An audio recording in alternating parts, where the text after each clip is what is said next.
The portion for today's meditation is taken from the first book of Thessalonians, chapter 4, verses 1 to 12. In many of his epistles, Apostle Paul begins with a doctrinal section followed by a practical and exhortational section concerned with the Christian walk or how Christians should live. In this epistle, there is a personal and historical section in which he demonstrates his thanksgiving for the Thessalonians and shows his deep concern for them in their sufferings and present state. God is deeply concerned with our daily walk, with how we live the Christian life. The Lord came not just to make us children of God and get us into heaven, but to enable us to live in a dark and sinful world that does not know Him. The fourth chapter was particularly necessary in the view of cultural background. The Thessalonians. The Christian life is compared to walking. Walking becomes a visual aid to teach us how to live. By means of walking, we move from one sphere to another.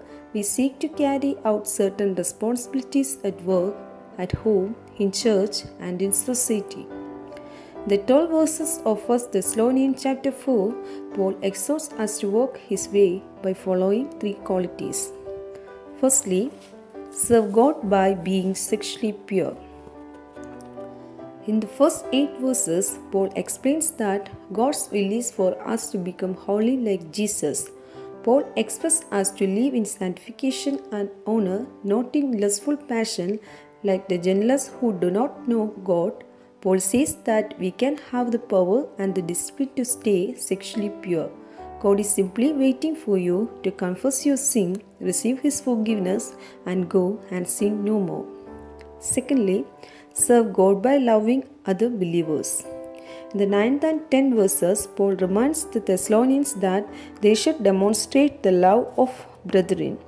God's love is a holy love, so our love for God and for one another ought to motivate us to holy living. The more we live like God, the more we will love one another.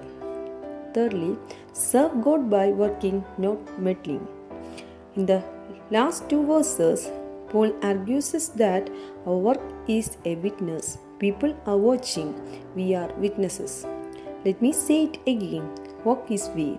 When you walk His way, life is not usually easier, but God is glorified in and through you. Let us pray. Guide me, Lord. You are my heart. You are my strength. You are my hope. Teach me, Lord, and guide my way. I love you more each passing day. Amen.